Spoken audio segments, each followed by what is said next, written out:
Welcome to LOA Today.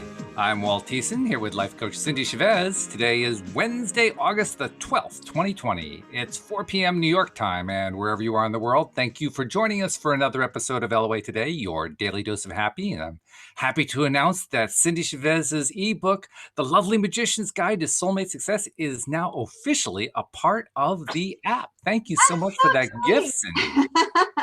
Yay! I'm very excited about that. I'm excited too. And I know we've actually gotten a few hints that people are already reading it, which is a good thing. You know, people are paying attention to what's going on with the app. Yeah, that little booklet, it's a little guide that's dear to my heart. And I've received a lot of feedback from people that have read it and then had some kind of breakthrough in their life. And so the more it can be out there, the happier I am about it. And so I'm very, very happy to have it in the app. That's great. I'm looking forward to hearing that first story that comes through that says, well, before I even started to read the story, here's what happened. Because we've had that already happen with Daniel Mangana's Money Game book. Yay! One of our readers, listeners wrote in, basically say she just started and already manifested $500. Wow. Yeah. I think that's the power of intention, because I know that I have people reach out to me and then decide to hire me as a coach. And, we set the calendar for their first session, which may be tomorrow, but it might be a week away. It might be 2 weeks away. And then something huge shifts in their life before we even get on the phone. And it's part of the reason why I kind of got the name, the Love and Magic Coach. Because so many people said, oh my gosh, this is like, you're like magical. Like as soon as I hired you, I hadn't even got on the phone with you yet. But it's not that. It's that person made a commitment to themselves. Yeah. Right. When somebody picks up Dan Mangina's book, my book, whatever book, they have made some kind of decision within themselves that they're ready to, to attract a soulmate or to make some money or whatever it is. And that is what causes the shift. It's that commitment, that inner intention that happens in the person. And that's a powerful thing to recognize, right? It's like sometimes we put those wheels in motion just by making a decision. It's encouraging, actually, because so often we talk about and hear about and experience, well, there's all these blocks that we get in our way and it makes it difficult to manifest things. How cool it is to understand that all we have to do is commit to something and we start knocking blocks down just by making the commitment. Yeah. It's an interesting idea that I think it is Gay Hendricks who wrote the book, The Big Leap, which is a fantastic book. I don't know if you've read it, but I recommend it. I read it years ago. I keep giving copies away so I don't have a copy now. I keep thinking, where's my copy? I gave it away. Or one of my sons has it or something, it's always, but I don't know if it's in that book or not, but I'm pretty sure it was Gay Hendricks that said that we have unconscious commitments to things. Like if we're experiencing something that we probably have an unconscious commitment to it. And it might be to being alone. It might be to being impoverished, whatever it is, there's some kind of commitment. And so that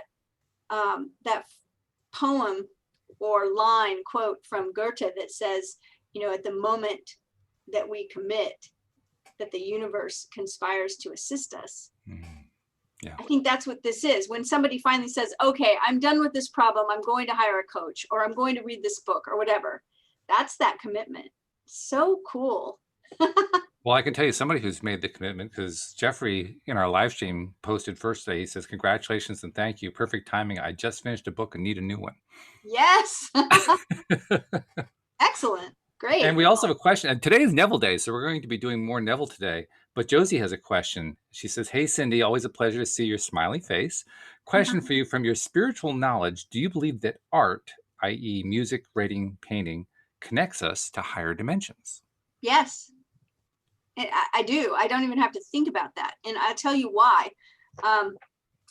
The first thing that comes to mind is that, and I'm not sure what you mean by higher dimensions, but we'll see if what's going on in my head is relevant. And that is that there are 7 levels of energy and we talk about this, once in a while, with the lowest ones being that victim energy. We've all experienced all 7 levels, right? It's not like, ooh, this level's good and that level's bad. One of my early mentors said to me, he's actually Bruce Schneider, the one that developed the energy leadership system that what I'm going to say is based on. He said, there's no good energy or bad energy. There's just energy, right? So that energy level, when you're down in the dumps and you think everything's wrong and it's never going to work out and life sucks and, everything's against you, which we've all felt at one time or another, that's that low level. And as you climb up through those levels, it's kind of like the Abraham Hicks emotional resonance chart, right? But the top level 7 energy, is anything is possible. And that's like the level of creation. And I sometimes call it the Jesus level, because it's like, if we could stay in that level, we could walk on water. We could turn water into wine, right? But that is also the level that we are tapping into when we are making art, when we are making music, when we are creating something. When one of the clues that when you're there is you lose track of time. Right? Like you might be writing or painting or making music or whatever. And it's like, oh my gosh, where did the time go? How did that happen? It was just noon and now it's 4 o'clock and I don't know where that time went. It's that level of energy. So yes, I think there's a connection, because at that level of energy, everything starts to come together. Very cool. I like that. Also, we have a question. Actually, it's a request from Nash Ahmad, who says, please, a humble request. My mom is very ill. Please, can all of you send loving thoughts? Again, this is a humble request. So, absolutely. Yes. We've had miracles happen while we were on the podcast with people that asked for That's true. loving thoughts, right? Yeah. To hold a vision for them of healing or whatever. And then suddenly they didn't have to have whatever. Dee Dee was the last one that I can remember that happening with. Dee Dee was hospitalized, and he was in the hospital. Yes. Oh my goodness. Yeah. That was awesome. Right. That was wonderful. So of course we will. Thank you for honoring us with that request. We will hold a vision of health and healing. Absolutely.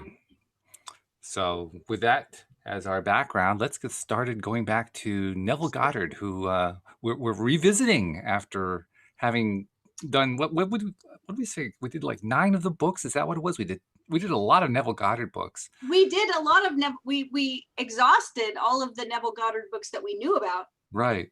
But there are lots and lots of Neville Goddard lectures. Right. And so I think it was Nash that had sent me a message asking about a particular lecture. And when I read the lecture, I realized I didn't think it was going to transfer to the podcast quite as well as I'd hoped.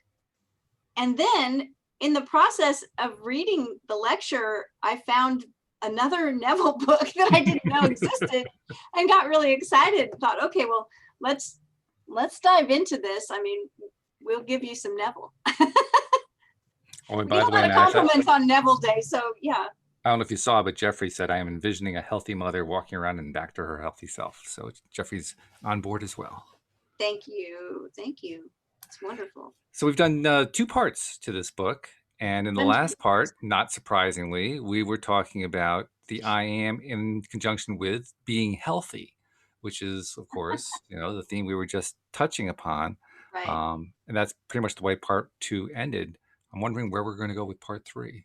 Well, I think it's so important to recognize, and I'm glad you brought that up about where we left off last time, and remembering how powerful the words I am are. Right? I am. And what's so powerful about whatever we follow that up with. Yes. Right.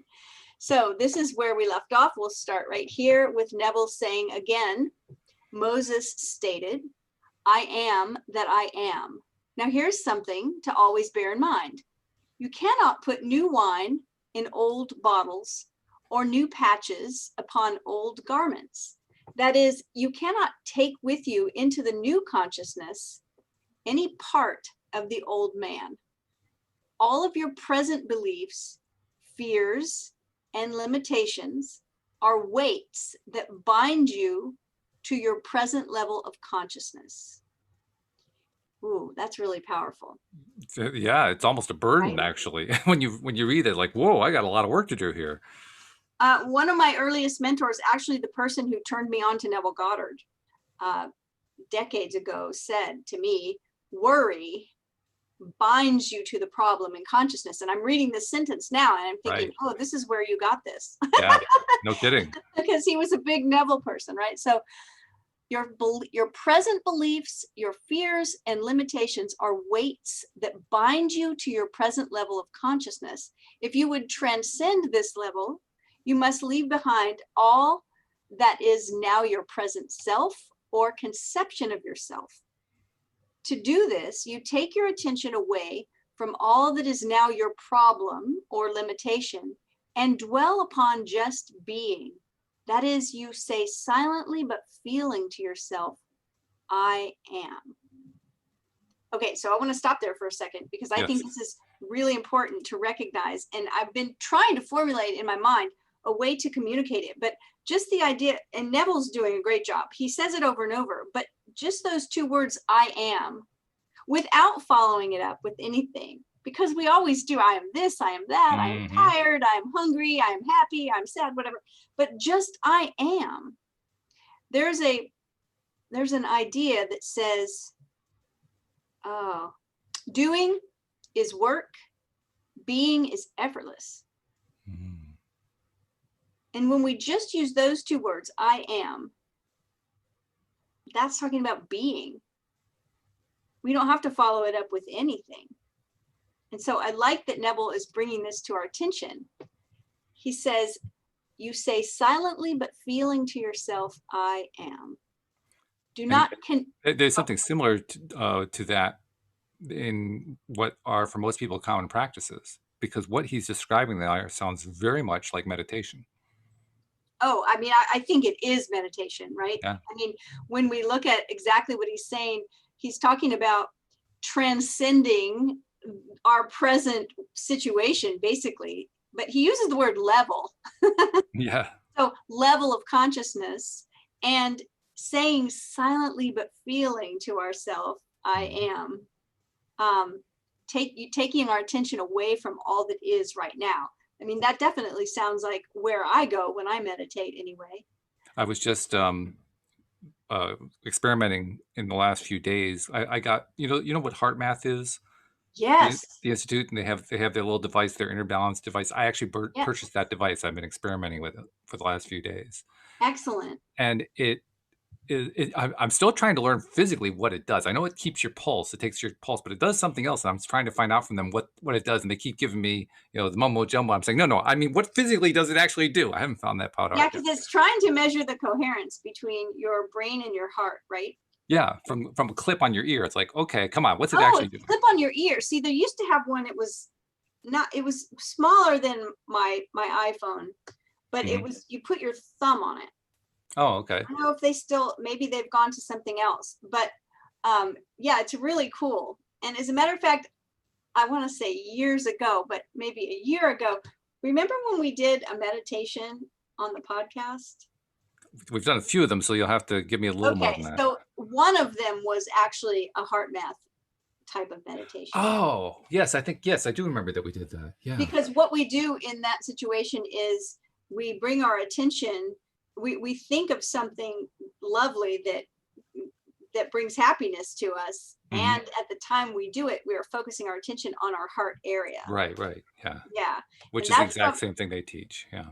yeah, very cool. Yeah. Well, I Yeah. mentioned that because what they now have, of course, you have an app that you download to your phone when you're plugged into this thing. And on Okay. the app, they have what they call a mandala, which is really just this little graphic that expands and contracts at a rate that is supposed to match your breathing. So you inhale as it gets larger, you exhale as it gets Okay. smaller, and so that's how you Oh, kind of tune yourself to the app. And while I haven't spent a lot of time. My longest session is like 5 or 6 minutes, okay. but each time that I've been doing this, I've been getting into that zone, and the focus gets to be such that you really only have enough attention for that mandala. You don't have attention for anything else. Ah, So you really do get to the state that Neville's describing here, where he says, you're just being. You're mm-hmm. just being. That's all. There's nothing else. There's just being. Now, do they instruct you, besides the breathing and watching the thing, is there any specific thought that you're instructed to hold in your mind or anything while you do this? Well, they have guided meditations you can use while you're doing it, but for the generic version, what they suggest is just focus on your heart and focus on something that is a positive thought for you, something that feels good to you. Because I was thinking, could you do this and use what Neville's talking about right now with silently, but with feeling, saying to yourself over and over, I am? I think you probably could. Yeah. I think it would work very nicely. I Yeah. think it would be awesome. Yeah. Yeah. Now I want one. Okay. Okay. So Neville says, do not condition this awareness as yet.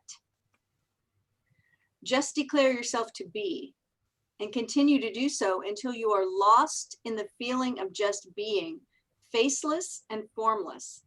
When this expansion of consciousness is attained, then within this formless deep of yourself, give form to the new conception by feeling yourself to be that which you desire to be. So again, he's going, we have this catchphrase. I have it on my phone. Every couple of hours it pops up. It says, assume the feeling of the wish fulfilled.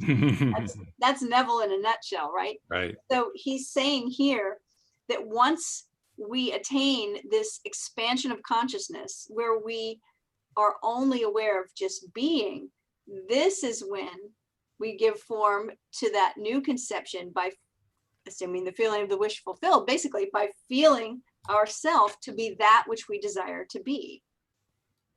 Okay. Right. Okay. So he says you will find within this deep of yourself all things to be divinely possible. Everything in the world which you can conceive of being is to you, within this present formless awareness, a most natural attainment. Now, when I think of what he's saying right here, I just think of the word faith, because that's the definition of faith, is believing things that we can't see. Mm-hmm. Right? Yeah. And that's what he's having. He's saying that once we get there, within, I love the way he uses this phrase. He used it more than once already. Within this deep of yourself. Yeah.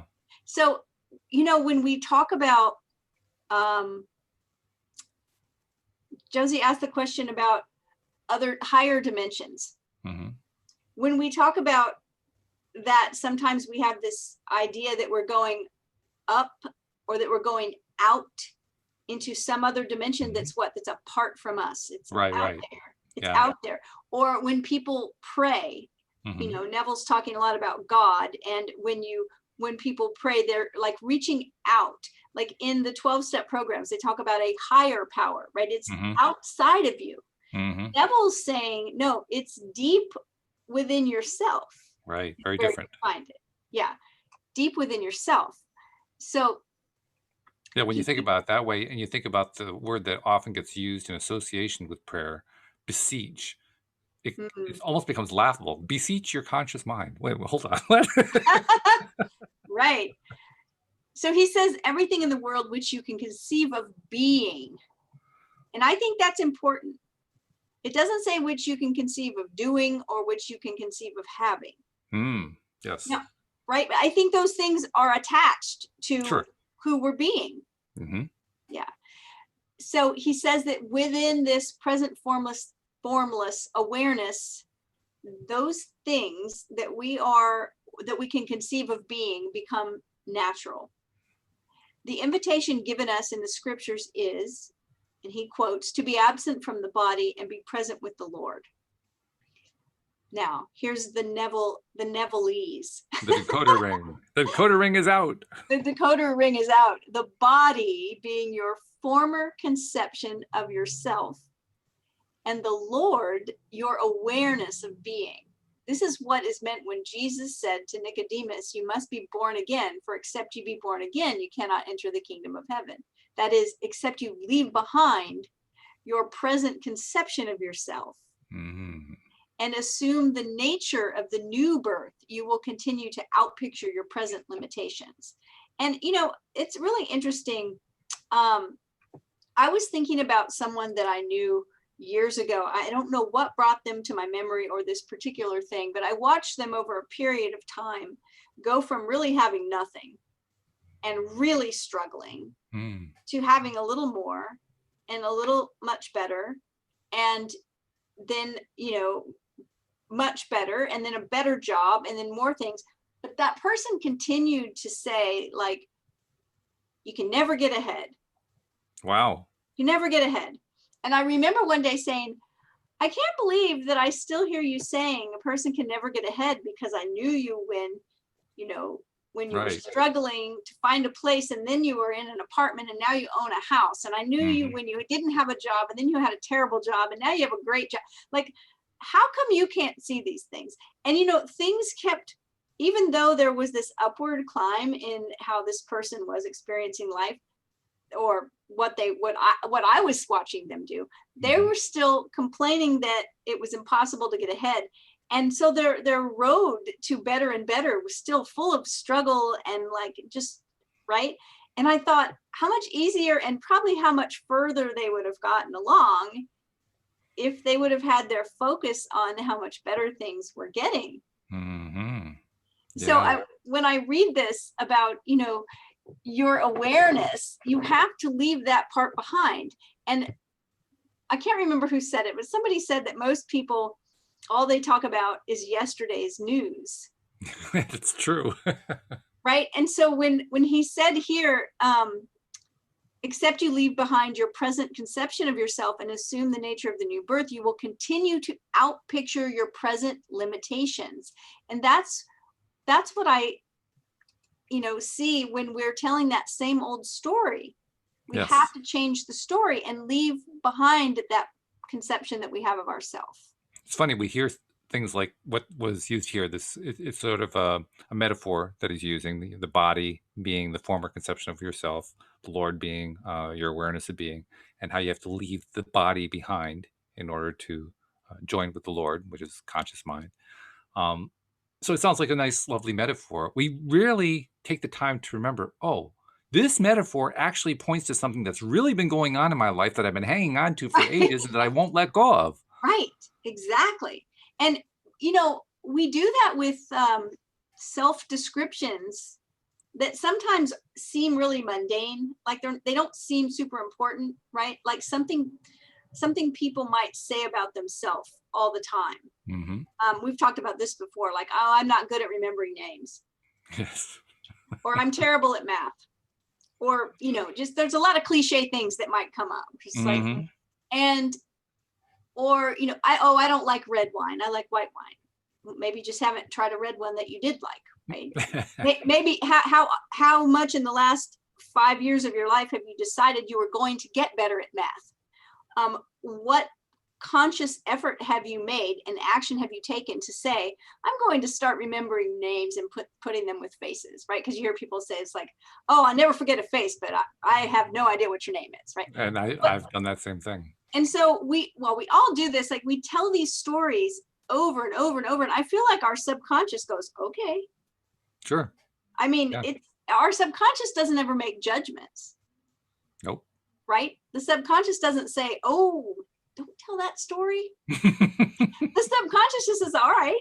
I mean, that's what you're telling. It's like a computer with a program. Okay. That's what we'll do then. Program received. Yeah. And in receiving that program, there's an important little thing in there that I want to touch upon. You mentioned people who say, I'm not good at math. Or maybe they, like you said, they think about setting an intention to get better. They may or may not do that, so forth. But there's another side to that too. People like me, I am good at math. And I easily get frustrated with people who don't do well with math. And it gets to the point where I start thinking, well, almost nobody knows how to do math. And I start reinforcing that within myself. Well, I actually tried an experiment one time with my wife who will tell you that she is not good at math.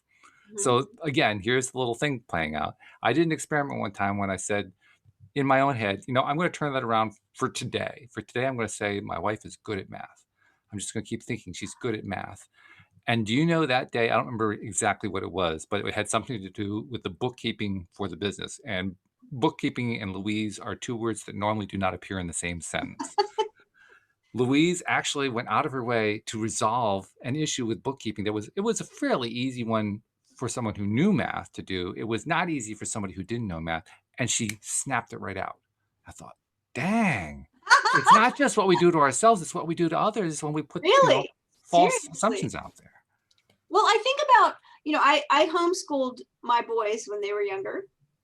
And I think about the presumptions that we make, or the characterizations that we give, like you said, to someone else. Mm-hmm. Like you're saying, oh, I'm good at math, but my wife isn't good at math.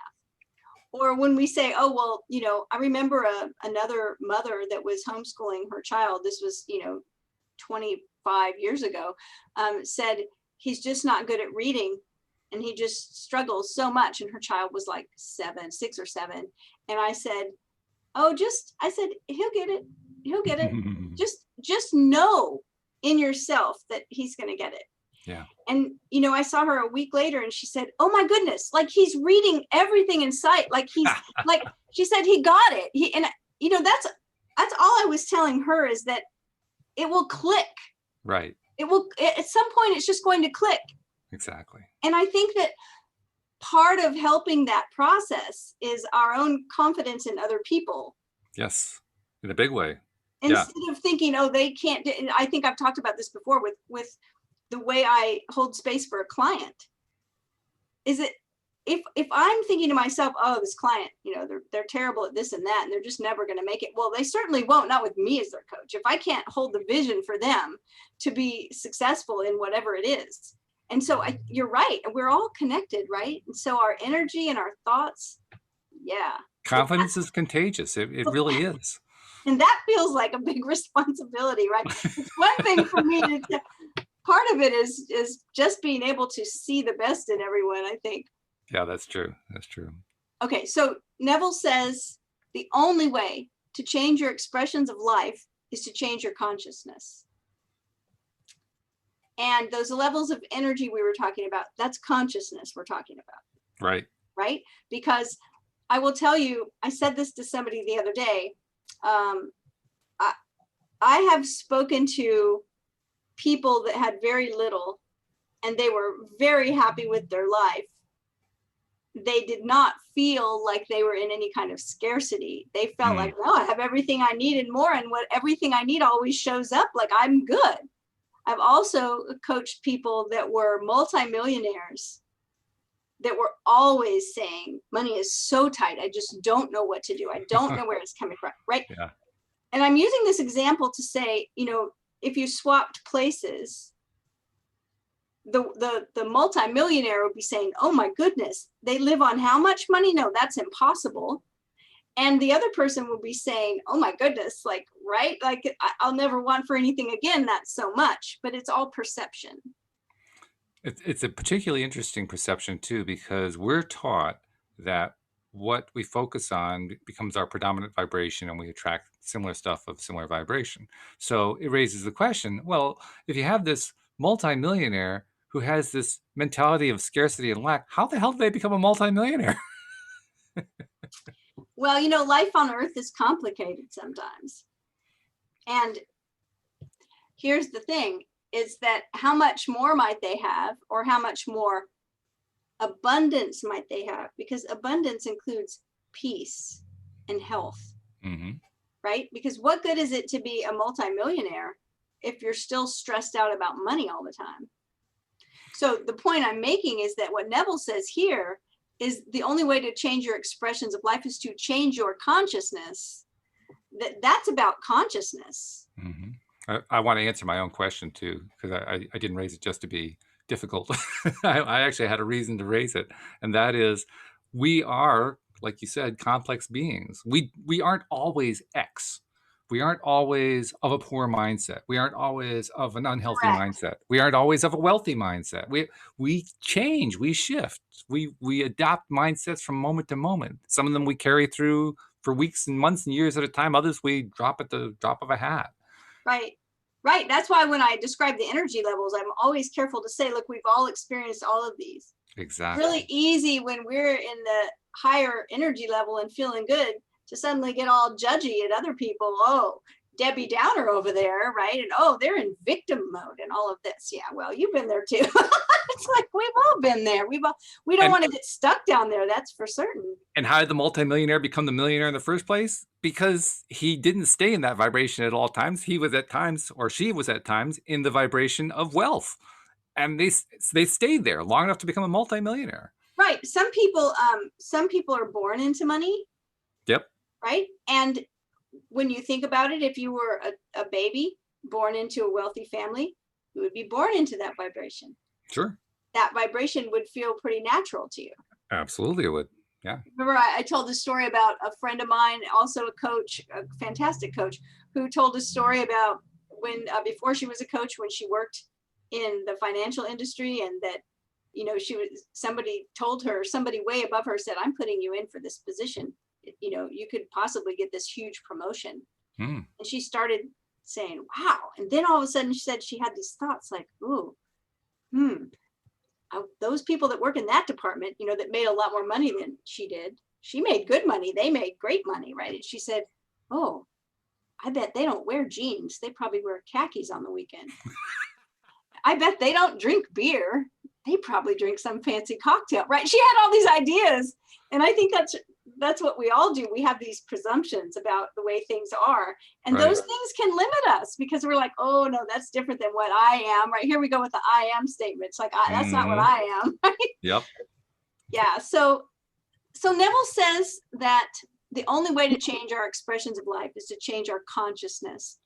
He goes on to say, for consciousness is the reality that eternally solidifies itself in the things around you or about you, he says. Round about you, he says. Consciousness is the reality that eternally solidifies itself in the things round about you. Remember, we say this all the time. You want to know what you're thinking? You want to know what your beliefs are? You want to see where your consciousness is? Just look around. Exactly. Look around your house. Look at your situation. Yep. Man's world in its every detail is consciousness outpictured.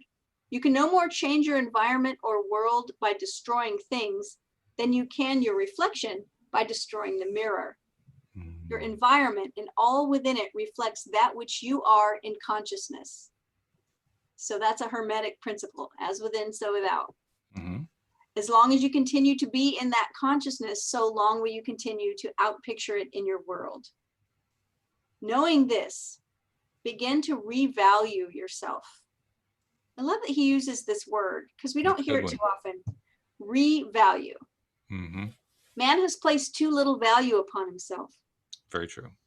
In the book of Numbers, you will read, in that day there were giants in the land, and we were in our own sight as grasshoppers, and we were in their sight as grasshoppers. This does not mean a time in the dim past when man had the stature of giants. Today is the day, the eternal now, when conditions round about you have attained the appearance of giants, such as unemployed, the armies of your enemy, your problems, all things that seem to threaten you. Those are the giant that make you feel yourself to be a grasshopper. But you are told you were first in your own sight a grasshopper. And because of this, you were to the giants a grasshopper. That's really powerful. It's just like, reminder. Yeah. And it's just like what you were talking about, right? Like if your wife has a story about herself that she says all the time, I'm not good at math, that's what we're all going to think. Same with us. Whatever we go around, the story we tell and the outpicturing that happens because of it, other people see, and then they draw their conclusion. Yeah. So Neville says, in other words, you can only be to others what you are first to yourself. Therefore, to revalue yourself and begin to feel yourself to be the giant, a center of power, is to dwarf these former giants and make of them grasshoppers. And he quotes, all the inhabitants of the earth are as nothing, and he doeth according to his will in the armies of heaven and among all the inhabitants of the earth, and none can stay his hand, nor say unto him, what doest thou? This being spoken of is not the orthodox God sitting in space, but the one and only God, the everlasting Father, your awareness of being. So awake to the power that you are, not as man, but as your true self, a faceless, formless awareness, and free yourself from your self-imposed prison. He goes on to quote, I am the good shepherd and know my sheep and am known of mine. My sheep hear my voice and I know them and they will follow me. Awareness, says Neville, is the good shepherd. What I am aware of being is the sheep that follow me. So a good shepherd is your awareness that it's never lost one of the sheep that you are aware of being. Any thoughts? That's so straightforward. I don't have anything to add to it. All right. Just want to make sure I'm not, just kind of rolling through this without, if you have a comment. I've been exposed so often through my Christian upbringing to the concept of sheep and shepherds that it just makes sense. But I mean, we could dissect it a little bit if you want, but it just seems straightforward to me. It is pretty straightforward. And I like the metaphor, right? Because the shepherd takes care of the sheep, and the shepherd protects them and leads them. And so if our shepherd is our awareness, then it's going to take care of us. And the awareness is the consciousness that we're at, the level, being aware of that level, being aware of the stories we tell, being aware of what's outpictured. Right. Yep. And that sounds, pretty straightforward. Like, well, how would I not be aware of it? But you'd be surprised at how many times, life gets busy, and so many times I will see something before a client sees it, but it's because I'm standing on the outside. It's easy for me to see. Sometimes we're too close to things to see. But if we will make the intention to open our awareness and be able to take a look at it, some of it is that we just don't open our awareness to it. We don't make an intention to know what level our consciousness is at. We don't listen to our own stories. We've heard them so many times, we just say them on autopilot. That we have. All right. Let's see where Neville goes after this. He says, I am a voice calling in the wilderness of human confusion, for such as I am aware of being. And never shall there come a time when that which I am convinced that I am shall fail to find me. I am is an open door for all that I am to enter. Your awareness of being Lord and shepherd of your life. So the Lord is my shepherd, I shall not want, is seen in its true light now to be your consciousness. You can never be in want of proof or lack the evidence of that which you are aware of being. This being true, why not become aware of being great, God-loving, wealthy, healthy, all attributes that you admire? It is just as easy. Why not? Neville is saying, it reminds me of the Abraham Hicks idea that's just as easy to create a button as it is a castle. It's like, we are creating these buttons all day long. Why don't we just make a castle? This is true. Neville says, that being true, why not become aware of being great? Yeah. It's an example of what he's talking about earlier, that we don't give ourselves enough credit. That's the modern way. Yeah. We don't value ourselves high enough. Yeah. We are actually pretty powerful. Louis D'Souza told a fabulous story about it. He was talking about it in terms of the context of out-of-body experiences, but he had an out-of-body experience where he found himself in the middle of a stream of source energy. And it was like being under a huge waterfall. It was just such a powerful stream that was just flowing through him. It gave him a real strong personal indication of just how powerful that stream is. Well, we are that stream. It reminds me of some of Neville's experiences that he talks about when he's in a deep meditation, where it's just, very so powerful, it's hard to put into words kind of thing. Yeah. So Neville says it's just as easy to possess the consciousness of these qualities as it is to possess their opposites, for you have not your present consciousness because of your world. On the contrary, your world is what it is because of your present consciousness. Simple, is it not? Too simple, in fact, for the wisdom of man that tries to complicate everything. Paul said of this principle, I gotta tell you, I gotta interrupt because I just told that story about Louis, and I looked over in the live stream, and who just logged on? Louis D'Souza. Just had to say that. I love it. I love it. Paul said of this principle, it is to the Greeks, or wisdom of this world, foolishness, and to the Jews, or those who look for signs, a stumbling block, with the result that man continues to walk in darkness rather than awake to the being that he is. Man has so long worshipped the images of his own making that at first he finds this revelation blasphemous, since it spells death to all his previous beliefs in a God apart from himself. That's what we were talking about earlier, right? Mm-hmm. The words that Neville used this about deep within, in your personal deep. This revelation will bring the knowledge that I and my Father are one, but my Father is greater than I. You are one with your present conception of yourself, but you are greater than that which you are at present aware of being. I love that so much. That we are one with our present conception of ourselves, but we are greater than that which we are at present aware of being.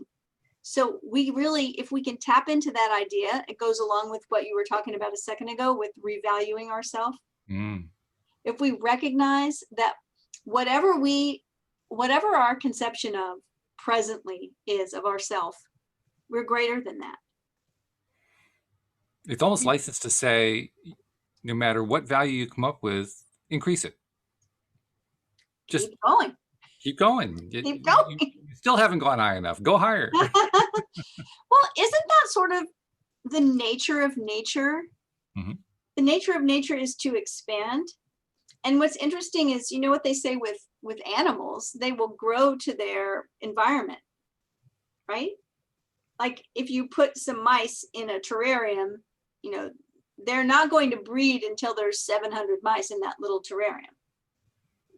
They will breed until it's crowded, but they will stop. They will stop eventually. They will stop. I mean, nature expands to its environment. So don't we do that? It's the limitation that we set. That's how far we go. If we recognize we can go further, and we should be doing this, we all should be doing this. We should have continued growth, whatever that means to us. Once we meet a goal, we want to go further, we want to go bigger, we want to do something more. Mm-hmm. And that's the nature of nature. Grow a garden. You'll have to pull the weeds because it wants to keep going. Expansion is the nature of the universe. I mean, if there's anything we've learned from Abraham Hicks, that's it. That's it. Okay, so let's see. I keep losing my place here. Before man can attempt to transform his world, he must first lay the foundation. I am the Lord. That is, man's awareness, his consciousness of being is God.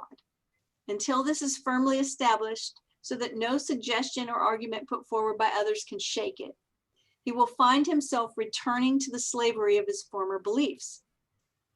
If ye believe not that I am he, ye shall die in your sins. That is, you shall continue to be confused and thwarted until you find the cause of your confusion. Now, let's talk about that for a second, because we need to break out the Neville decoder ring. Mm-hmm. Even in the original language that the Bible was written in, when it talks about sin, it is not talking about some kind of moral failure. It is talking about when you shoot an arrow at a bullseye and you miss the bullseye. Maybe you miss the target altogether. Mm-hmm. That's what sin is. It just means you missed the mark. Right. You went for a certain result and you didn't get it. And so when Neville talks about forgiveness of sin, he's just talking about going and getting the arrow and come back and shooting it again. Right. Right. Put it right. Just set it right. And so when he talks here about if ye believe not that I am he, ye shall die in your sins, he's saying that until you realize that your own awareness is the Lord, that your own consciousness is God, that you have the creative power of the universe within you in your personal deep, until you realize that, you're going to continue to shoot arrows that miss the target. Yes, that's true. You got to re-aim. Which he says you'll continue to be confused and thwarted. Mm-hmm. When you have lifted up the Son of Man, then shall you know that I am he, that is, that I, John Smith, do nothing of myself, but my Father, or that state of consciousness which I am now one with, does the works. When this is realized, every urge and desire that springs within you shall find expression in your world. Behold, I stand at the door and knock. If any man hear my voice and open the door, I will come in to him and sup with him, and he with me. The I knocking at the door is the urge. The door is your consciousness. To open the door is to become one with that which is knocking by feeling oneself to be the thing desired. To feel one's desire is impossible, is to shut the door or deny this urge expression.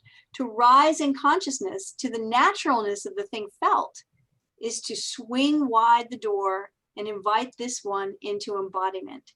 And I think that, right here, Neville's using a lot of verses from the Christian Bible. He's using a lot of very old-fashioned language. Right. But in a nutshell, what he is saying is that when you have a desire, if you will look at that desire as that's the knock on the door, and the door is the door of your consciousness, if you will open to it and recognize that you have that power, then that thing is going to enter in, and you will be able to embody that state of being. I always think about, we talk about be, do, and have. What do you want to be? What do you want to do? What do you want to have? But the doing and the having, they're all connected to the being. Oh, yeah. Right? Okay. Yeah, you really can't have the one without, or the two without the one, rather. Yeah, it all stems from that one thing, and that is the state of being. All right. So Neville says that's why it's constantly recorded that Jesus left the world of manifestation and ascended unto his Father. Jesus, as you and I, found all things impossible to Jesus as man, but having discovered his Father to be the state of consciousness of the thing desired, he but left behind him the Jesus consciousness and rose in consciousness to that state desired and stood upon it until he became one with it. And as he made himself one with that, he became that in expression. Now, remember here, when you hear all of these verses from Neville, that Neville does not consider the Christian Bible to be a historical record of anything. Right. He considers it to be a psychological drama that we can step right into, that we can apply to our own way of being today. And so whether you believe it's a historical record or not, when you're reading Neville, it's a metaphor. And to understand what Neville's teaching, it has to be looked at that way. Yes. So in the container of reading Neville, you can look at it that way, even if you want to look at it differently some other time. But when you're with Neville, this is how he's teaching it. And it's very important that you're willing to understand it the way he's teaching it, or you just won't get anything he's saying. And I'm reminded of something because of Louis dropping into the live stream. Because Hi, Louis. Louis, by the way, he says hello. He often makes the point on the Monday podcast that the reason he loves Abraham so much is because it's so simple. I mean, Neville, let's be perfectly honest. Neville goes through all this stuff to get to the very simple points that Abraham names in about a sentence. And it's true. I mean, that's exactly what happens. The one thing that I think a lot of people find value in Neville in is that Neville talks in the biblical language, basically. Mm-hmm. And he explains biblical concepts in a way that's different from the way the church teaches them, and helps basically lead those who are still kind of tied up in that whole mindset toward what the real enlightenment is, toward what the real idea is. So I guess it's my way of saying it's different strokes for different folks. I mean, I tend to agree with Louis. I like the simplicity of Abraham, but that simplicity can actually be confusing to some people. It's so guiding them in this way is actually the easier way for some people. I remember hearing Abraham say something about, well, you tell us that you want more information, then we give it to you, and you say it's complicated and confusing. So we tell you, okay, it's just this one thing, and you say, no, I need more than that. That's bigger than that. So, yes. So the thing I really think is valuable about Neville and his metaphors and his teachings here is that a lot of these ideas, many of us have heard for decades. Yeah. A lot of these verses and these words, and we may have the sense that they're important and that they have something important to say. Mm-hmm. Mm-hmm. And Neville's like, here's why it's important. This is talking about you, right? It's not outside of you, it's within you. To me, that's valuable. I think so. Mm-hmm. Okay. So let's we're on the last paragraphs. We are. Okay. This is Jesus' simple message to man. Men are but garments that the impersonal being, I am, the presence that men call God, dwells in. Each garment has certain limitations. In order to transcend these limitations and give expression to that which, as man, John Smith, you find yourself incapable of doing, you take away your attention from your present limitations, or the John Smith conception of yourself, and merge yourself in the feeling of being that which you desire. Just how this desire or newly attained consciousness will embody itself, no man knows. For I, or the newly attained consciousness, has ways that ye know not of. Its ways are past finding out. Do not speculate as to the how of this consciousness embodying itself, for no man is wise enough to know the how. Speculation is proof that you have not attained to the naturalness of being the thing desired, and so are filled with doubts. I hear you read that, and I keep hearing Mike Dooley saying, avoid the horrible hows. The horrible hows. Right there at the end of the paragraph we just read, where he talks about if we find ourselves incapable of doing, then we take our attention away from our present limitations. And he's talking about the body being like a garment for God to dwell in. Then he goes on talking about not speculating of how. But what I think is really important is that there are tricks, there are things that you can do to help that embodiment along. In other words, I remember asking a client one time, she said she wanted to be a well-funded retiree. And I said, okay. So how does a well-funded retiree do her laundry? Yes.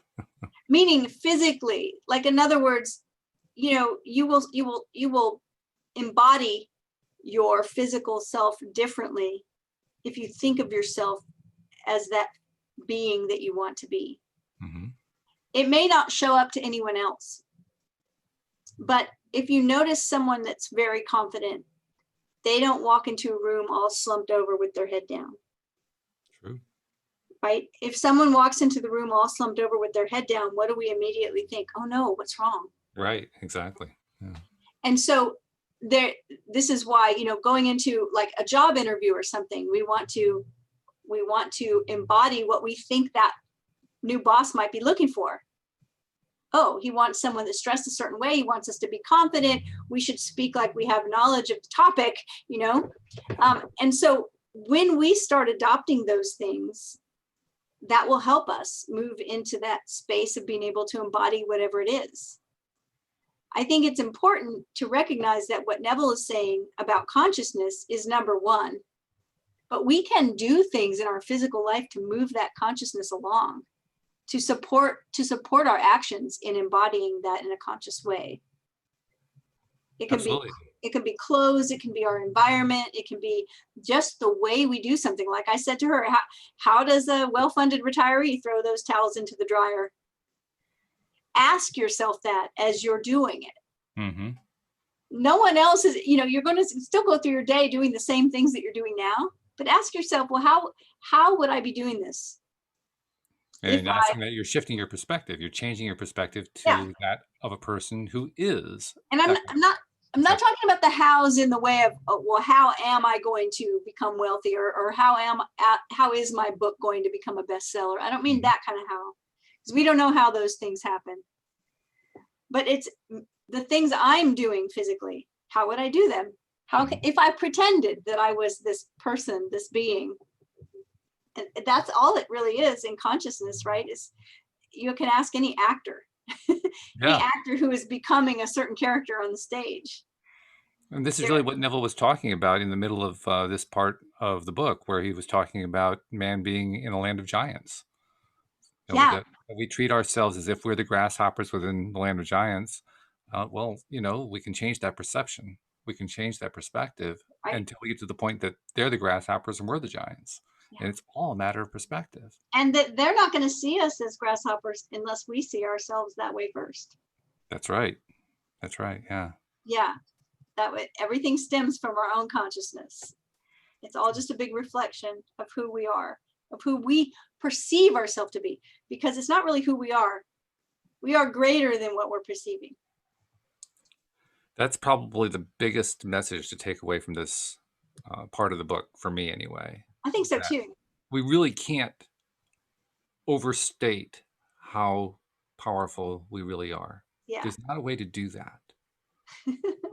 It's kind of mind-boggling because we're so used to thinking the other way around, but there really is no way to overstate it. We are immensely powerful beings. Yeah, and just like anything else that we, like we talk about the emotional scale, that it's nearly impossible for anybody to jump from that level 1 victim energy up to that level 7 turn water into wine energy in a heartbeat. And if you look at the emotional scale, it's nearly impossible to go from deep depression to unbounded joy, in 1 minute. It's too much of a jump. So in the same way, when we recognize I am greater than the me I'm perceiving, I am vastly different than the me that I'm perceiving. I have so many limits in this me that I'm perceiving, and I am so much greater than that. We can push those limits just a little bit. We can imagine something a little bigger. And that's what we have to be, something that we can't fathom. How nice to have an easy way to get there. I just keep thinking, wow, I'm more powerful than I thought. I'm more powerful than I thought. Yeah, right? Right. And I don't know how. I don't have to know how. I don't know how, but I know I'm more powerful than I thought I was. It's not my job to know how. My only job is to know that I am. I am that I am. I am that I am. Yeah. And I am also making sure that I am downloading the LOA Today app. How's that for a transition? Please download the LOA Today app. Which people are doing, and I'm glad that they're doing it. So the next step is to keep using the app, and we're putting all this great stuff, including Cindie's ebook, The Lovely Magician's Guide to Soulmate Success. It's already on there, and more stuff to come, in addition to Dan Mangaina's ebook and his audio course, and more stuff coming. But beyond that, I want you to share. I want other people to find out about the LOA Today app. So let's take this particular episode here. If you're listening, you're probably a Neville fan. Tell some other Neville fans about it. Tell them about the LOA Today app. Tell a friend to tell a friend, as Alex likes to say. Yeah. Please do. That's how the word gets around. Thank you, Cindie. This has been great. Thank you for all the insights as usual. Of course. You're good at this stuff. You're really good at it. I'm a big Neville fan, so. That's a good thing too. Yeah. Thank you very much to live streamers. Thanks for dropping in, Louie. Good to see you. We'll look forward to talking on Monday. And thank especially to all of our podcast listeners as well, because without you, we wouldn't have a podcast. We'll see you all next time here on LOA Today. Goodbye, everybody. Bye, everyone.